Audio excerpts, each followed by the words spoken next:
Hello, I am Peter Thorne, and welcome to this, the fourth in a five-part live panel discussion series on anti-violence, right here on CBC TV 8, brought to you with the compliments of the Ministry of Youth, Sports and Community Empowerment in partnership with CBC, which you can also view on YouTube at the Division of Youth Affairs and on Facebook. This hour-long program has been discussing a series of 5 short films, one every week, which were first premiered at the Olympus Theatres on November 8, 2022, as part of the Ministry of Youth, Sports and Community Empowerment's Anti-Violence Initiative. The format consists of the showing of one short film each week, which will then be discussed by our esteemed panel before we invite you to call us and share your esteemed thoughts and perspectives about how to get rid of the scourge of the violence from our society. So far, the types of violence depicted in the short films have been domestic, gender, and psychological, with this week focusing on sexual violence.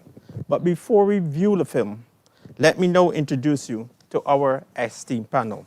On my right, I have Mr. Troy Hamlin, and he is the director of Empower Youth International. Troy, welcome to the program. Thank you, and it's a pleasure to be here. Pleasure. We also have back Shaquani Hunt. She's executive member of the Barbados Youth Development Council. Thank you for having me back again today, Peter. Pleasure having you. And the first timer to Anti-Violence, Mr. John Delaney. He's from the Barbados National Youth Parliament, and he's also a current member of the Barbados Youth Development Council. For me? A pleasure, John. We also have Ms. Hamlin. This will be Franz Hamlin Harewood, and she's here in the capacity as the Barbados Association of Professional Social Workers. Okay, hi, thanks for having me, Peter. A pleasure having you. And we'll be back after the break.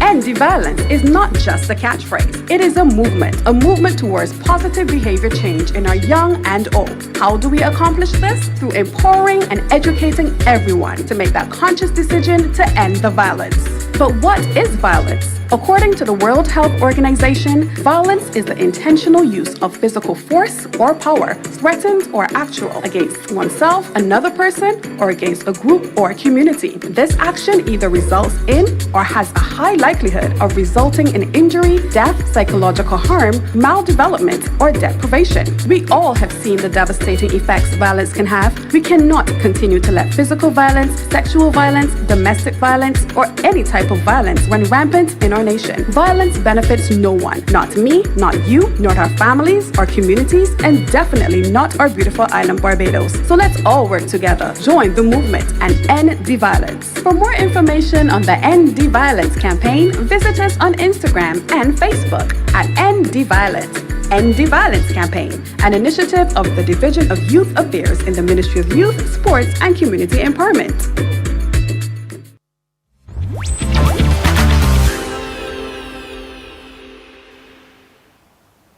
Welcome back to the Anti-Violence live panel discussion program. And I'll now ask our panelists to tell us how they got involved in the Anti-Violence Initiative. Troy? Yes, well, my first experience with anti-violence was when I attended the showing, the viewing. I was at that viewing, and I really thought it was interesting. And as a representative for Empower Youth International, where we interact with teens and young persons, I thought it would be interesting to get involved to learn more about what the ministry is doing and to be part of that initiative. You seem to be having a varied career, though. You are a member of ICAB, you are a professional accountant, you are a mentor, you are a financial planner, offer financial advice. I think you do some counseling also. Tell us more. Well, what I'm doing in my course and my training was, they all started from the outset when my wife co-founded Empower Youth International. During that process, I would assist her and assist the ministry with the financial information. During that time, I was studying while I was pursuing my degrees and qualifications in accounting. So throughout that process, I also ventured and did a stint with insurance to get an understanding of insurance and how it relates to business. So, and then it also assists me in my career, in my volunteer service as well with the BYBT, because then I became a mentor with them, and that all the knowledge that I gained aided me in assisting in mentoring young people in that respect. So I was able to use the skills that I've developed over the years to mentor youth and teens within my program, as well as assisting other programs. And with my current job too with Sodino as well, I work with them on the project to help and promote resilience within the region. So I also provide support there. Yes, and for those of you who are asking, yes, Troy and Franz are husband and wife team, but they are here in their capacity as professionals today. Okay, Shakwani, refresh us about your involvement again. Well, I am directly involved. I sit on the BYDC committee as an executive member. Previously, I would have explained I do a lot of mentorship with young people in different forms of communities through different organizations. I would have explained previously how I came into interacting with persons who have gone through violence, both physical, mental, and how what I learned from that process and how I go about helping others navigate the process, or even recognizing when somebody needs help and giving them information on how they can get help and where they can get help. Okay, and Mr. John Delaney, how did you get involved? I would have first heard about it sometime back, like you said, when it would have premiered. And probably like most young persons, you would have heard about it, seen it on social media. Never thought I would have gotten the chance to actually be talking about it a bit more. But through my involvement with BYDC, thankfully I have this opportunity that I can offer a bit more value to the conversation. And you also are involved with the National Youth Parliament. Yeah, so I would have joined them earlier this year. Okay, and we have Franz, you're back again. Yes. Thanks for helping. Thanks for inviting me again.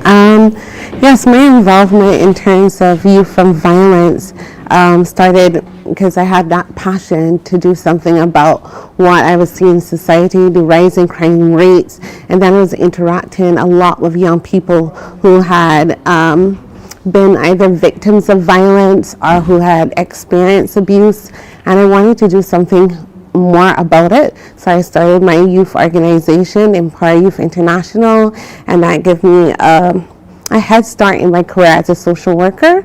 And over the years, I've worked with a lot of young people, vulnerable, marginalized, persons affected with violence.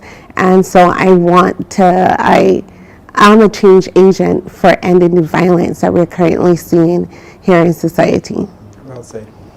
Okay, we'll now be viewing the short film, Sexual Violence, No Peace, No Peace. Sit back, relax, enjoy.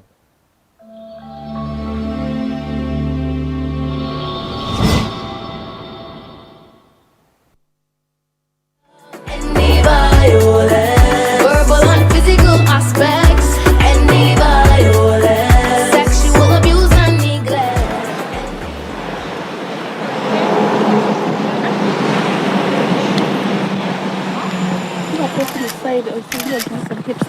Yeah.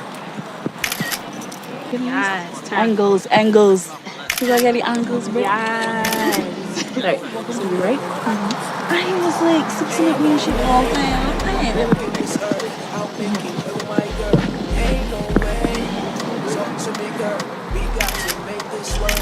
That's cute. Oh, that's cute. That's bomb. They're gonna look hot on Instagram. I'm telling you.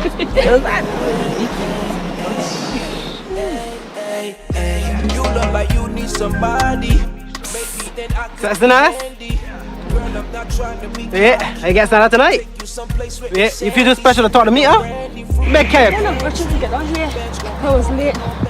I don't want you to go leave me. Stop it. I can't believe we're not sure. Tell me, joking. Can we get on salt? Huh? It's just a little old talk with the sexy girls from the beach, man, huh? Ain't that serious? I don't act like one of those come down here for a little attention from the men. It's just a little dirty fun. What's up, tight? When the women left up a real assets on the beach, they want to just get vexed. When men approach one of You know nothing about me. I was there trying to make clothes when I heard y'all. This is y'all be here when girls don't take one on. So one on? Get me real tired though. Honestly. Shop who you can also. Who you spoiling the fun? We the plan to stay from every since. You ain't come to the beach in a good world, huh? It's just a little talk. You see me touching them? Huh? The boy get touched, nothing happen. It's just a little talk, man. We's men, huh? We's men. Don't take the things so serious. Y'all have been my friends for a very long time. You know so little about me. This is how it all starts. No? Words and dirty looks. But y'all, it's carried much, much further. And it gets way, way worse. Alright, look.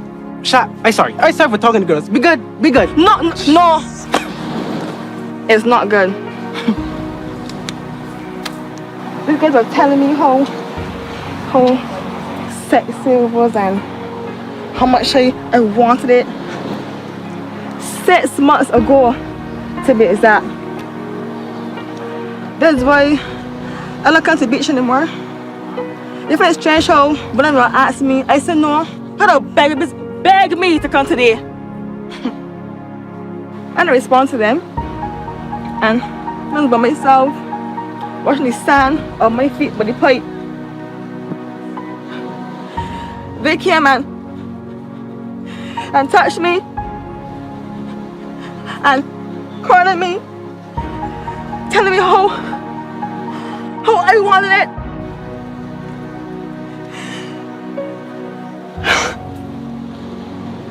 I was so scared. I ran as fast as I could. But they laughed at me. That's why I was so pissed. That's what y'all did. This is my body. My body. One's body is to be owned. And you respect that. Respect that. Look, I ain't going home. I don't play the game. Shut up.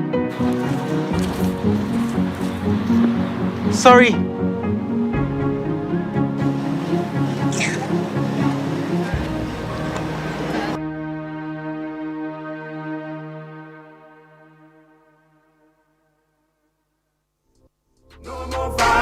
This is not how you behave in a civilized society. Zero tolerance of gun violence. No more violence now. Zero tolerance approach to gun violence in this country. Violence now. Go to school to learn, don't go to fight. As you grow in life, you got to do things right. Help your friends. You sure about they use adding a little, That's for me though. That's how I feel. No, go watch it. Someone wanna be like, but we don't know that we're walking like that. You would look at me and see, oh, but she walking like that. But that's that means the girls that get raped. That's what it is. Exactly. That's what it is. I just say you know because she put a little pet and instead so it got she. But someone when I was saying, I check it. But as soon as when I pass on red, I'm gonna get the attention. What is wrong? No. I guess the type of the type of woman type of person, maybe. Right. Not type of woman. But if you have like any woman that got respect for herself, correct, ain't gonna carry herself a certain way so that she could get attention just like that. Even them they just get problems too. I don't. But we're here about the women being violated than men being violated. Man, because if I market say, big man, I don't walk on the road and this woman keep telling me, slapping me on my butt. See, you can hear, boy, shut your mouth, boy. You can hear Just because the numbers are different doesn't mean you support one over the other. I'm not saying that men do not get violated, but as women, we feel like it happens more to us than you guys. Because it's publicized. Exactly. So, but the thing about it is it's a personal experience for us too.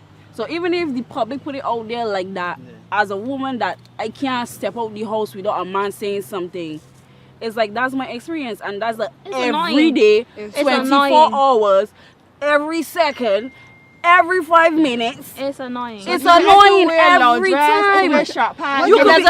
You could be dressed like a nun. The man can visualize you and take off everything. Why can I compliment you? Why can I not compliment you? Why can I not compliment you? Compliment is different. There's a difference between harassment and compliment. But here it is. Nice. In conclusion, we would just say, man, if you do feel uncomfortable, say something. Speak up. Don't I'm be going to say afraid. this. In conclusion, sexual violence is an unwanted treatment. It mostly women is be attacked, but there's none over the other. Both women and men just be attacked, and it should be. I believe that it should be treated equally. Agreed.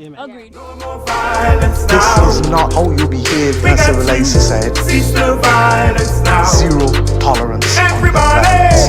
No more violence now. Zero tolerance approach to gun violence in this country. Go to school to learn, don't go to fight. As you grow in life, you got to do things right. Help your friends. The Youth Support Hotline is here to provide you with the assistance that you need. It is a safe space for those who feel as though they have nowhere to turn and need assistance that may not be readily available. Our trained staff are available to provide you with any support that you may need, any time of day or night. Our lines are open 24 hours a day, 7 days a week. This support takes the form of qualified psychiatrists and other key mental health and wellness bodies here in Barbados. You don't have to suffer in silence. Any challenge that you may be facing, big or small, we are here to support you. If you or someone you know needs support and are unsure about where to turn, call 539-HELP. That's 539-4357. This message is brought to you by the Youth Support Hotline, Ministry of Youth, Sports and Community Empowerment. Call 539-HELP. That's 539-4357.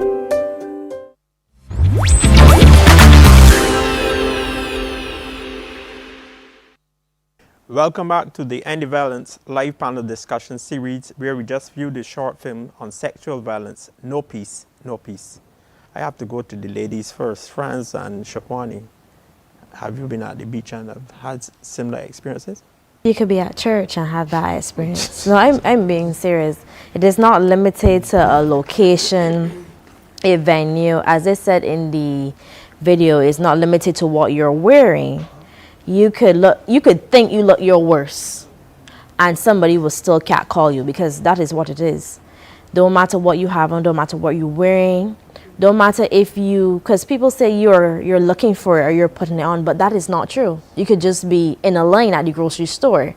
I've seen persons online talking about they're shopping for groceries and they had persons harassing them. They asked them to stop and they continue. So it's not only telling people that you're not interested or you prefer if they didn't speak to you that way. Sometimes people do not recognize that that is a type of harassment and it makes people feel uncomfortable, just like how it was displayed in the video. Even though they saw it from their side as they're just speaking, it's just words. For them, it didn't mean anything more than words in their minds, but for us, it was more serious because it can escalate. Franz Hamlin here. Yes, I have to agree with my colleague here. It's really true. I mean, as a woman, I kind of anticipate the comments, regardless of what I'm wearing or where it is. You know, and you kind of anticipate it. It's like become normalized, and because we have normalized it so much that we no longer, I'm not sure if society recognizes that it's bordering on sexual harassment or what sexual violence is, which is unwanted sexual comments. It includes that. And I don't think that we educate our young people enough or educate society enough that sexual violence also includes some form of unwanted sexual comments. And as a woman, yeah, I anticipate it. And a ring doesn't matter because I'm not wearing my ring today, but a ring doesn't matter either. So yeah, I experience it, and I just think that part of the issue is, one, we've normalized it culturally, and two, we haven't educated our youth and other people about what sexual violence really is. I want to hear the men now, John and Troy, because the catcalls and whistles seem to be almost, as I said, normalized within the culture. And they make women feel uncomfortable, objectified.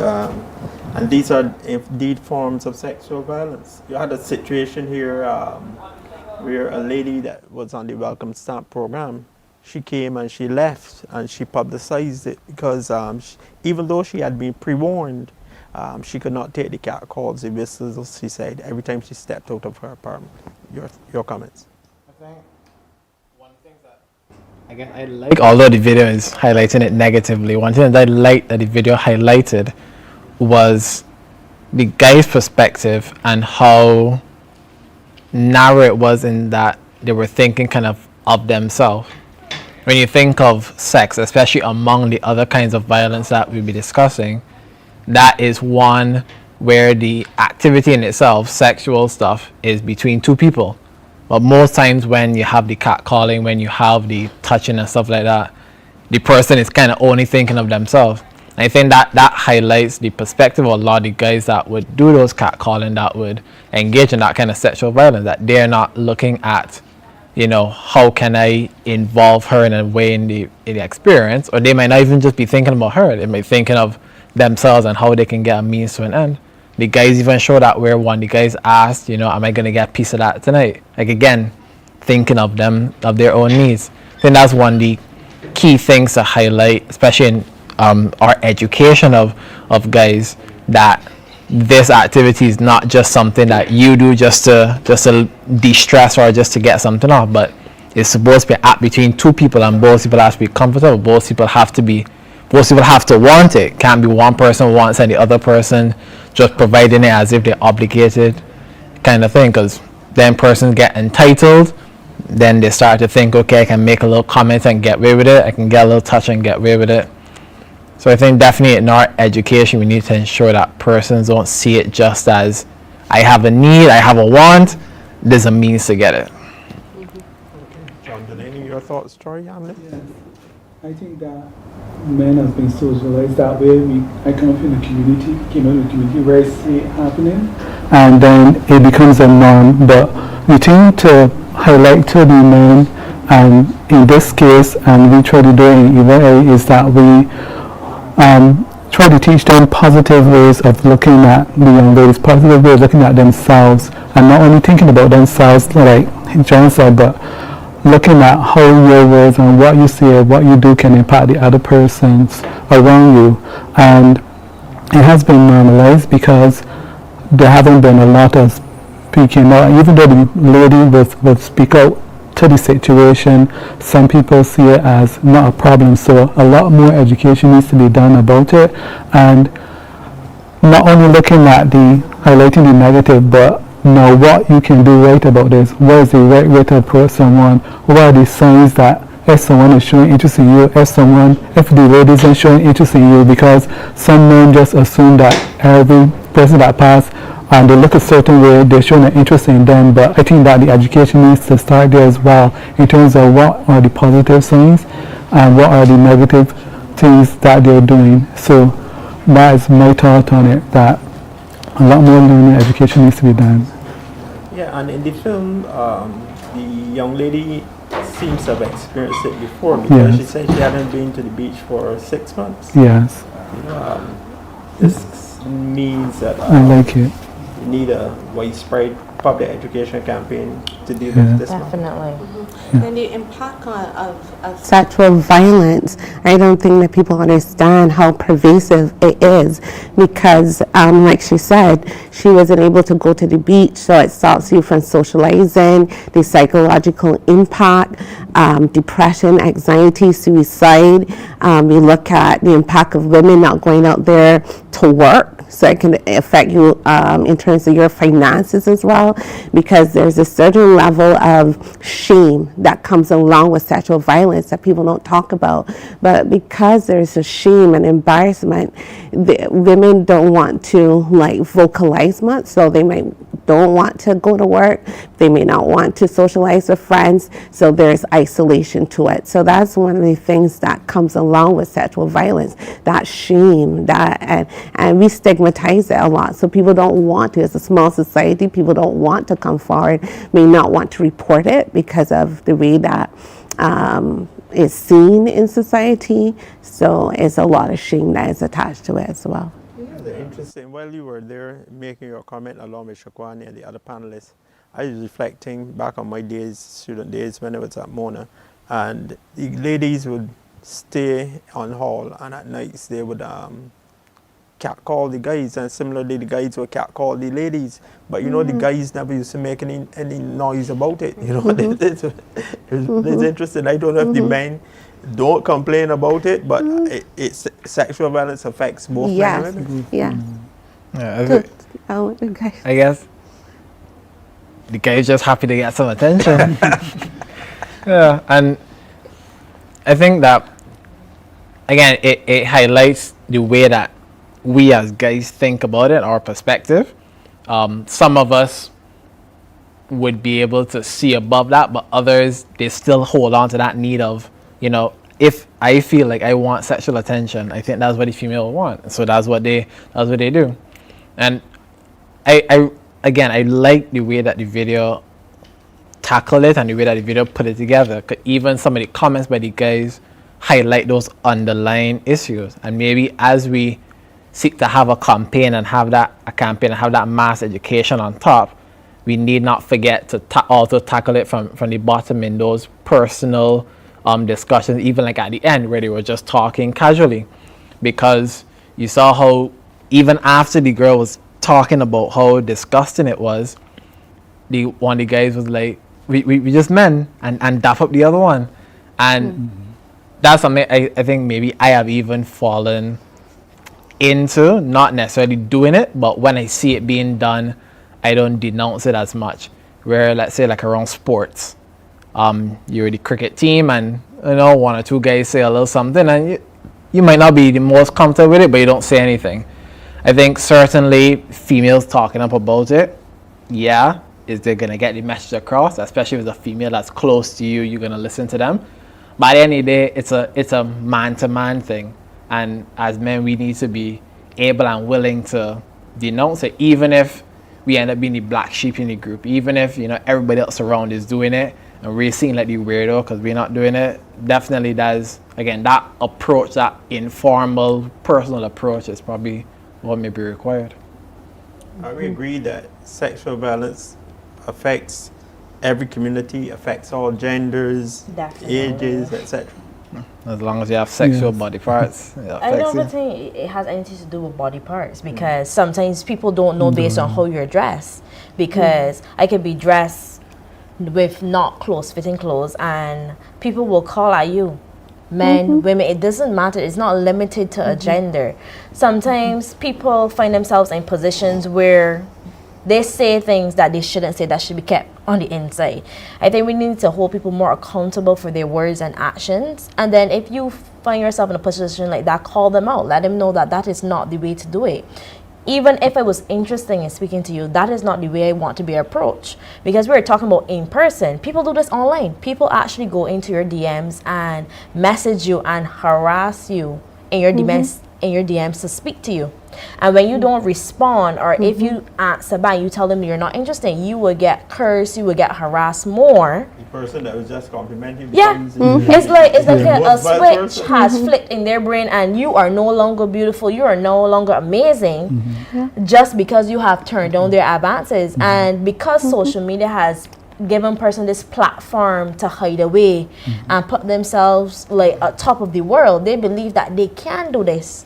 And when people call them out, they feel offended, like we're attacking them. Because even recently I saw somebody post something like that, where a person reached out to a person in DMs, they had to speak to them about it, and then they lashed out at them and the person blasted them, basically sharing all their information about this person is doing this.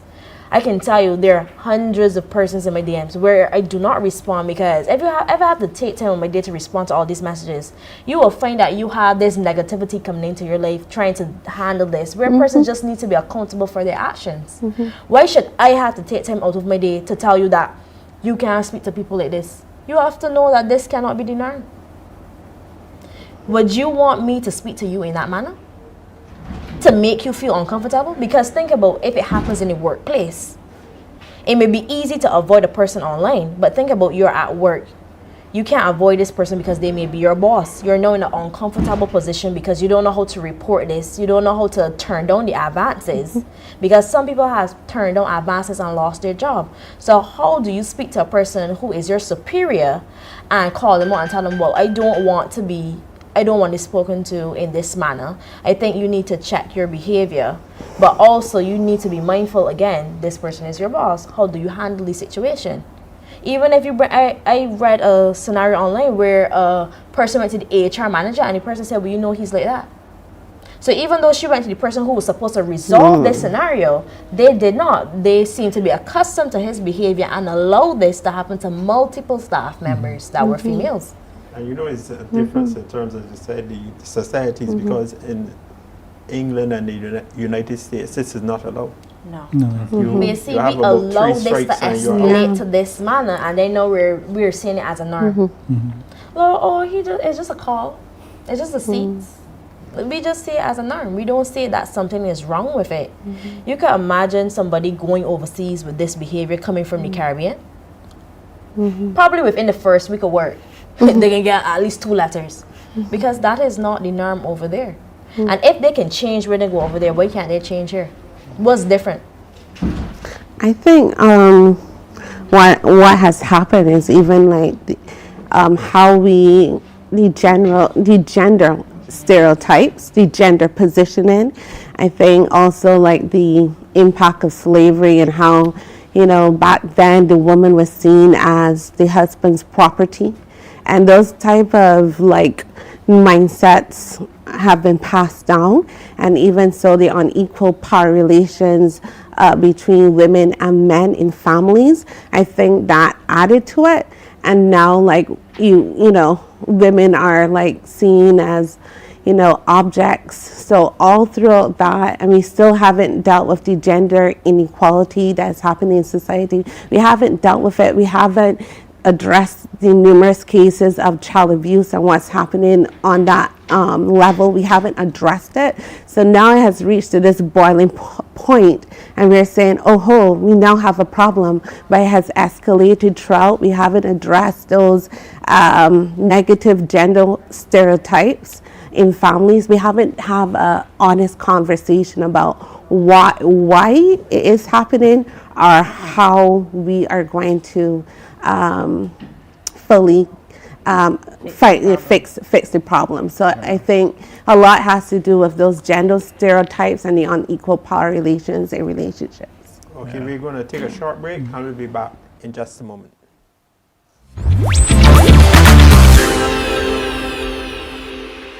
Is when I feel lost and directionless, placed under immense pressure to decide what my future will be and what my success will look like. These emotions aren't unique to me. Many of us suffer with these feelings. It is, however, important that we reach out, talk to someone. Make connections. Asking for help doesn't make you weak.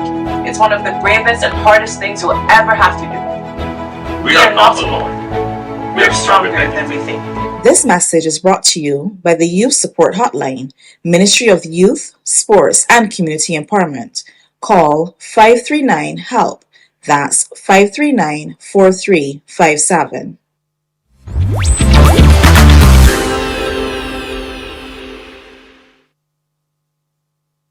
Balance live panel discussion series. And remember, we want your input, so you can call us at 228-5562. We'll be only too happy to welcome your calls. That's 228-5562. You know, in this discussion, it dawned on me that sexual violence is preventable. Do you believe that if we had to really take some initiatives and empower community members at multiple levels across the society, we can wrestle this problem down to the ground? Yes, I think that through education, like programs like what we're doing here now, and actually going into the community and persons being held accountable from the family level, in the community, in the schools, in the workplaces, if we begin to get serious and more stricter in terms of highlighting this and addressing the issue, then you will see a change in it. Persons wouldn't feel so easily to go out and to say certain things and do certain things because they know that there are consequences behind their actions. So as she was saying, I agree that if we make it more that whatever you do, you're being held accountable for it, then I think that this could change it. Also, I also think that there needs to be the positive side as well. How do you, what's the proper way to address a person? What's the right thing to do? Because sometimes we focus on the wrong things only, and then that only causes people to focus on the wrong as well. But I believe that a campaign should involve what is the wrong thing, but also what is the positive or the right way of addressing someone and the right way of doing things. Because they seem not to, or they pretend not to know it, but if you reinforce that as well, then they don't have an excuse. John, I see you're not in there in agreement. Yeah, it definitely requires, like Troy said, the positive and the negative. The first shot I think that we see in the video, or the second one after we see the guys warming up, we see the girls taking the photos, and well, the females here could say, well, girls like to take photos, they like to take videos, especially when, you know, you buy a new bathing suit, or you buy a new dress, you buy a new pants, skirt, so whatever it is, you want to look good, and with social media, you know, you want to post it. But what you don't want are those kind of comments. And I think with all of us operating not just in the physical space, but in the online space, we definitely have to find a way to teach persons how to respect the way that persons show themselves, respect the way that persons put themselves out there, and understand the kind of compliments and understand the kind of things that they want. Again, nobody wants to buy something nice, look good, and you never hear anything about it, even if it's like a friend telling you something. But what you don't want is the catcalling, the over-sexualization, that kind of thing. So I think once we find a way to educate and get that balance, teach persons how to discern, inevitably there will be a few times when persons might slip up, they might go a little too far, but we won't see it to the extent that it is now. And in those cases, it'll be more a learning curve than an intentionally, I'm going to go all the way that far. For years now in Barbados, we've had the Samaritans dealing with this. I know the Ministry have just introduced a helpline and a hotline dealing with suicides, and I guess things like this will come to the fore. Do you believe other organizations need to be involved? Most definitely. There's greater sensitization and we need greater collaborative efforts among all agencies, but not just governmental agencies, NGOs who are on the ground as well. I believe that collaborative effort can definitely help in terms of sensitizing persons towards sexual violence, how to handle it, what are the indicators, the effects of it. I definitely think that even in schools, we should be teaching this, because I'm seeing a number of young people that are affected. So we need to start on the ground level and maybe even in primary school level and not just secondary. So we definitely need a holistic approach to tackling it. In terms of laws and legislations, we need to be more, when it comes to like sexual violence, sexual abuse, I believe that the cases probably need to be more handled quicker than what we're seeing now. So we need to address it legally, because if people think that the justice system is taking too long, I could get away with it. This is taking long. I could be out here in society, I could do my thing, because justice is seen as taking too long. So we definitely have to go on the policy, legislative level, but we also have to go down to the community level. So it's definitely a collaborative approach that's needed. Yeah. Remember, you can call us at 228-5562, and we'll be only too happy to welcome your calls. We have seen with the advent of social media, sexual photos or videos being introduced and being posted online without people's consent. And you have the Computer Misuse Act to try to address that.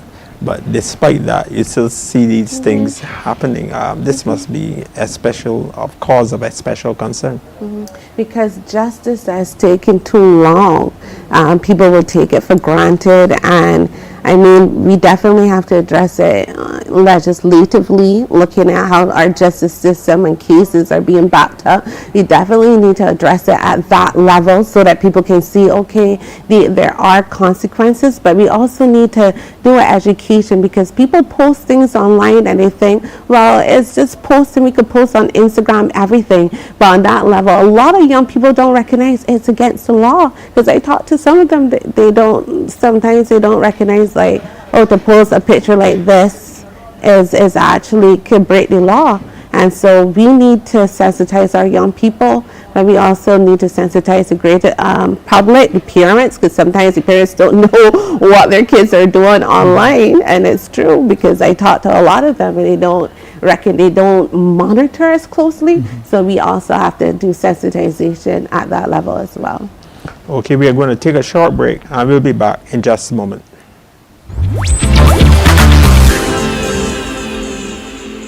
The Ministry of Youth, Sports and Community Empowerment's mentorship program, Project Protege, is once again opening the call for suitable mentors and mentees. The program aims to provide youth with positive role models and support, create a safe space where youth can find encouragement and guidance, connect youth with individuals who can help when they are facing everyday challenges. Do you know a young person between 12 and 17 who could benefit from targeted guidance? Are you a responsible, caring and committed individual over the age of 21? Then Project Protege may be the right fit for you. Consider joining us and become a partner in the positive development of youth here in Barbados. If you or someone you know is interested in joining Project Protege as a mentor or mentee, please contact the ministry at 535-3835 or send an email to ydp@barbados.gov.bb. That's 535-3835 or email ydp@barbados.gov.bb.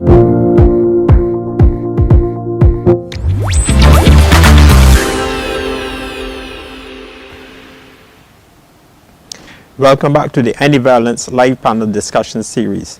And remember, you can call us at 228-5562. And I believe we do have our first caller for the afternoon. Okay, we will have that call shortly. Would you agree that sexual violence is a serious public health problem that really profoundly affects lifelong health, opportunity, and well-being? Well, I see that it has an impact, like Franz mentioned earlier. It can cause a person to go inwards. And one thing that came out in the video is that it was 6 months after she addressed her concerns. So I think that if you have situations where issues like this can be addressed and discussed, and young persons, like from our ministry, does we try to create a safe place so that they can discuss things that are happening, not only with us, but as they appear with other young people, then you can get the communication going and have that discussion so that they can get advice. So I believe, yes, that promoting and campaigning and making people aware, young and old, so that when the communication begins to talk, when the person finally speaks out about what is happening to them, that the person who they're talking with will be able to either refer them to someone or someplace that they can get help, or be able to provide some advice themselves.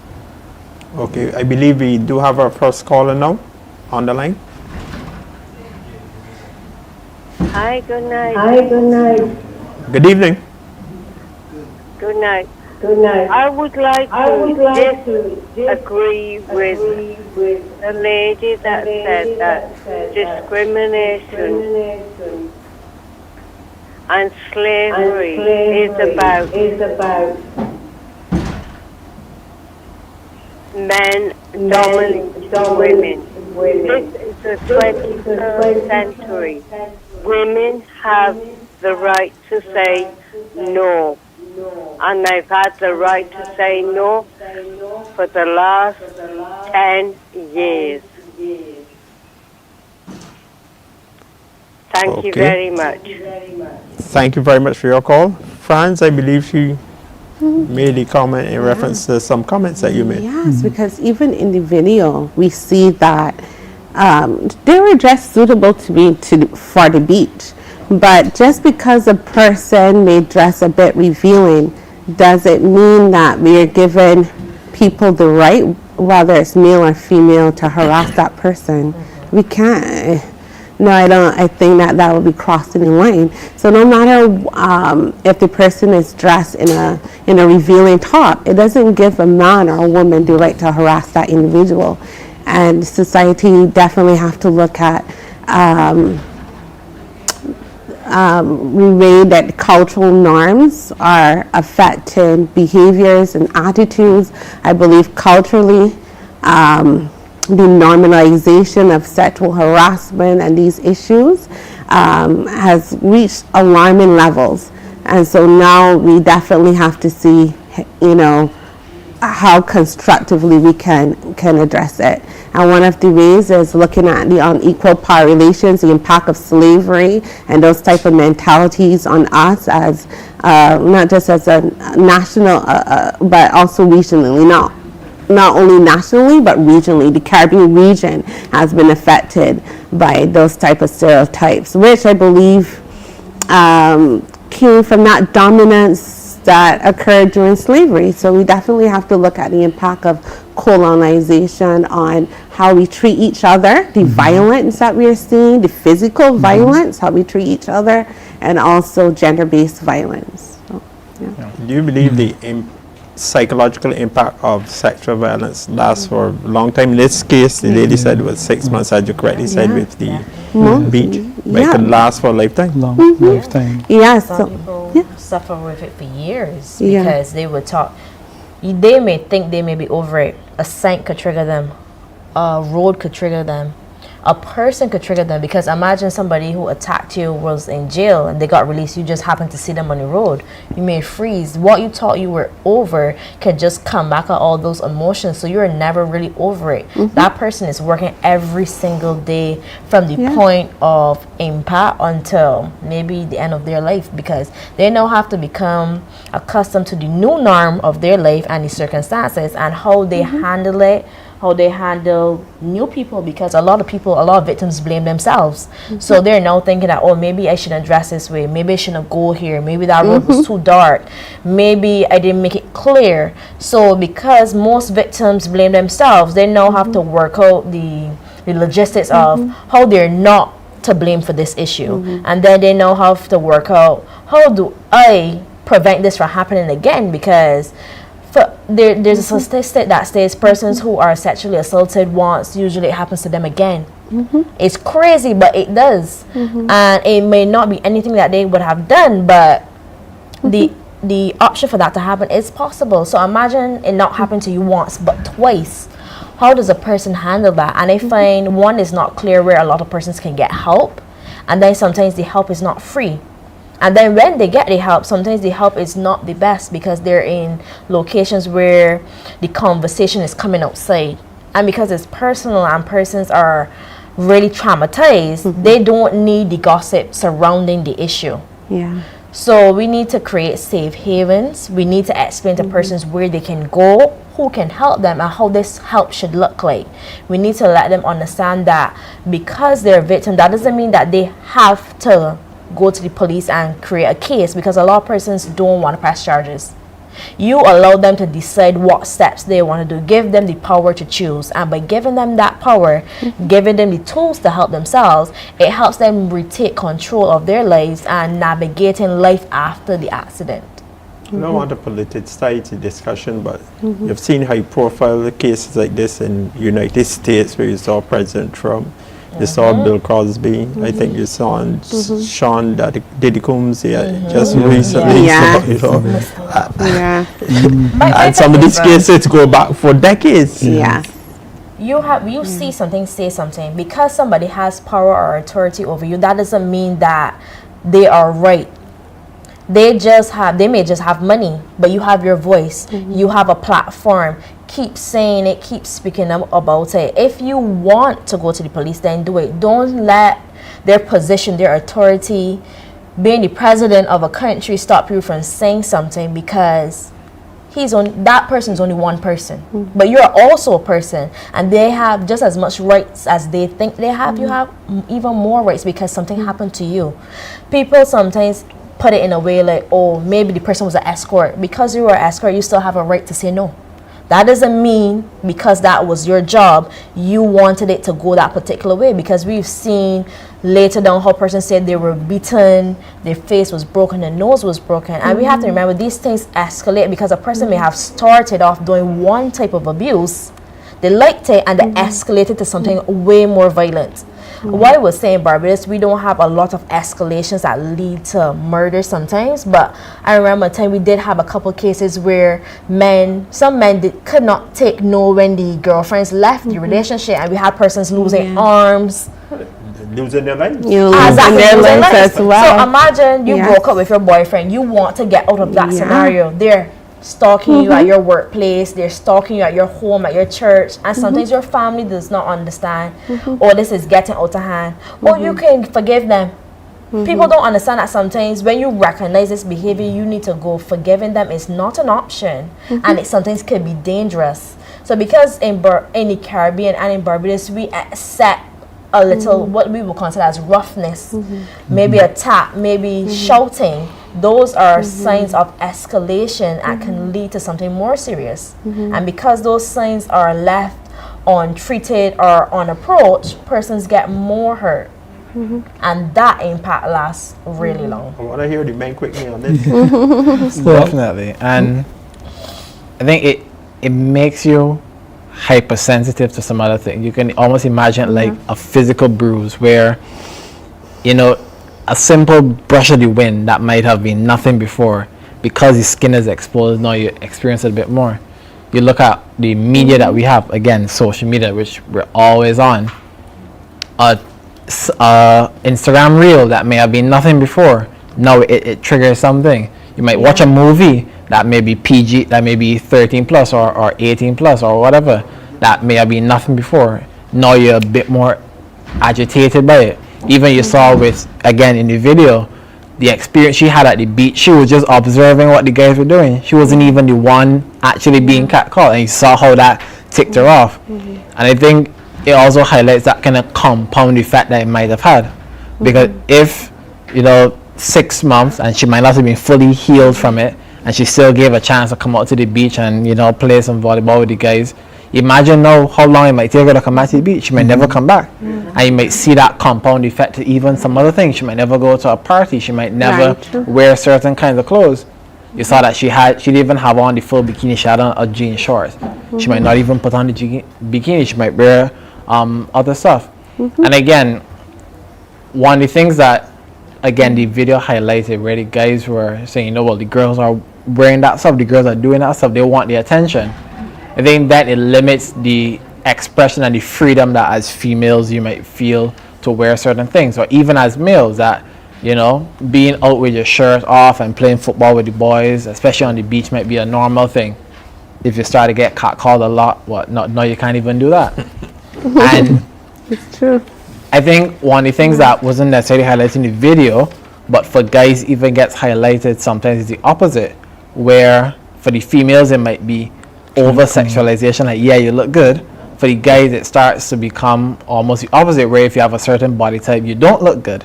And so you get the negative attention where they tell you nobody gonna want to sleep with you, no girls don't want you.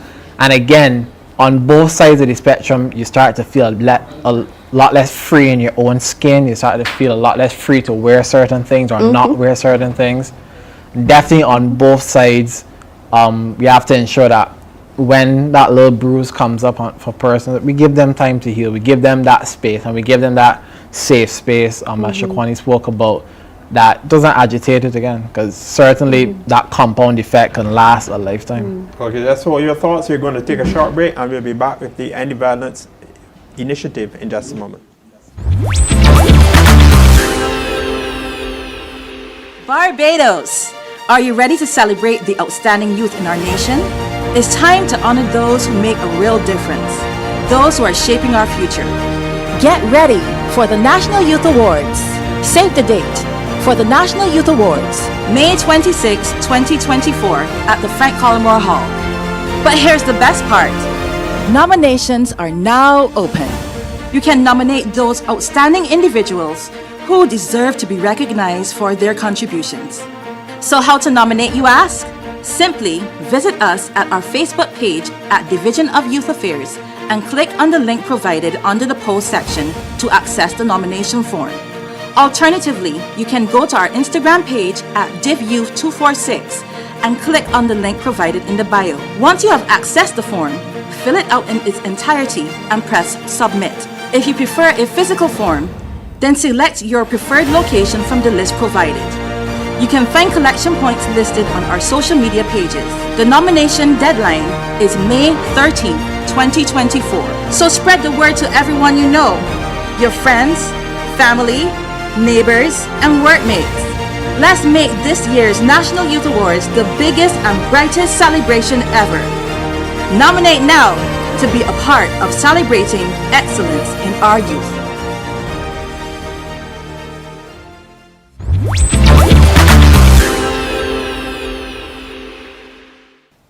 Welcome back to the End the Violence live panel discussion series. Troy, you were about to make a point before the break.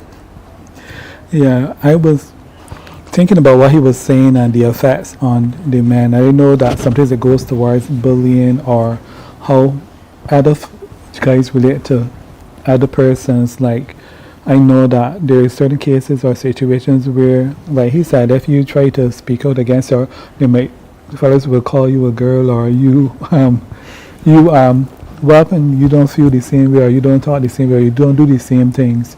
And what was said and encouraged the men is that yes, you may be around persons that say and that do those things, but if you realize that these things are becoming a trend, then I think that you really need to examine your friends. You really need to examine who you hang with, who you're around, because sometimes you may not be able to influence the persons in a positive way, and in some cases, when you're faced with these types of situations, you may need to exit yourself or do less, because you know that in hanging out with them, it could also place you in an area where people view you negatively as well, because people, and I think that a lot isn't being done like that, that we kind of like champion the men or champion people who do these things instead of like condemning the behavior and condemning these things or telling them that no, this isn't the way to go, this isn't what you need to do, but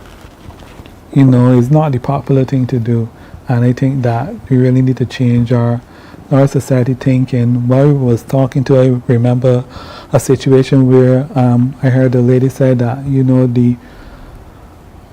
a man shows his love for you when he don't love you if he doesn't hit you or something. That kind of talk and that's ignorance and thinking was going around too in the neighborhood and certain things. So this was also negative norms and negative practices that need to be totally out and removed. But you know, if you take that equation, the more you get beaten, the more you love. That's what people were thinking and saying and norming, but this is the type of love you want. Right? So, you know, this is like people, and some people stay because they believe some women, some men do it because they believe that this is their truth, but it isn't really true. It isn't really the truth, or it isn't really right. So we need to really educate, we need to really change, have that sit down. I know those community sit downs with parents and families will sit down and talk and discuss these things is really needed more. Well, would you believe it? We haven't even discussed an issue like, even though it's taboo, incest. You know, time is against us and upon us. So I'm going to ask each of you to give us a 20-25 second wrap up about sexual violence and the film that you viewed, No Peace, No Peace.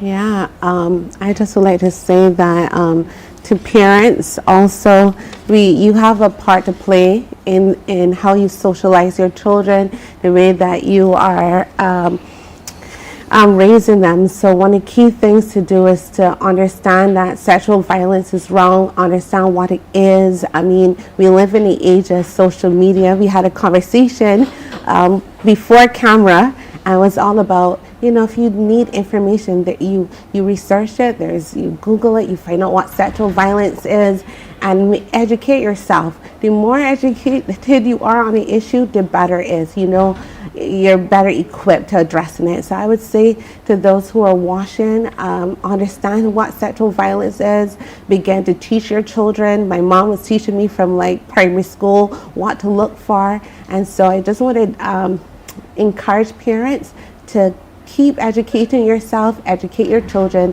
so that they can be the change that we want to see in society. Okay, the final thoughts here of Mrs. Franz Haywood Hamlin of the Barbados Association of Professional Social Workers. Your final thoughts, Mr. John Delaney of the Barbados National Youth Parliament. I think definitely as we persons in different youth organizations seek to handle it at that macro level, for everybody watching, for us as panelists, even the other persons in the room, we also have to handle it at that micro level in that personal interaction. And so it could be a friend, it could be a brother, it could be a sister, it could be a stranger. If we see it, we kind of have to have that boldness and that bravery to speak up about it. Again, even if we see the black sheep sometimes in the group. Your final thoughts, Shaquani Hunt, Executive Member, Barbados Youth Development Council. What I would say is to remind persons that your voice have meaning, and just because you feel that you are not the person in power in the situation, you do have power, and by not saying something, it will impact and have a more long-lasting effect. So you can say something to help you and to help others. Your final thoughts, Troy Hamlin of Empower Youth International.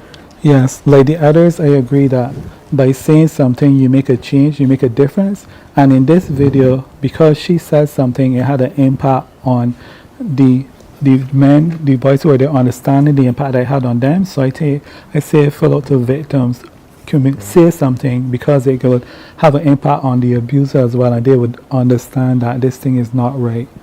So speak out. Okay, this week you were viewing the fourth in a 5-part live panel discussion series on end violence right here on CBC TV 8, brought to you with the compliments of the Ministry of Youth, Sports and Community Empowerment in partnership with CBC. We reviewed a short film on sexual violence, No Peace, No Peace. Next week, you'll be viewing another short film on physical violence as we continue our End Violence panel discussion series right here on TV8 and on YouTube at the Division of Youth Affairs and on Facebook. I'd like to thank our panel, and I'll also like to thank you for joining us, and I'll invite you to join us again next Saturday at 4 p.m. for another program of End Violence.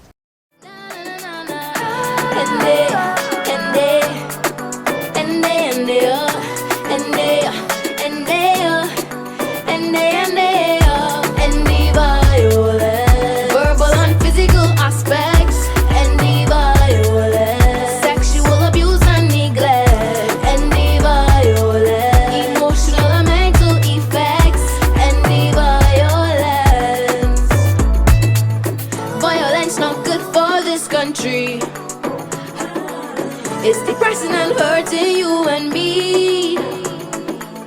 Violence not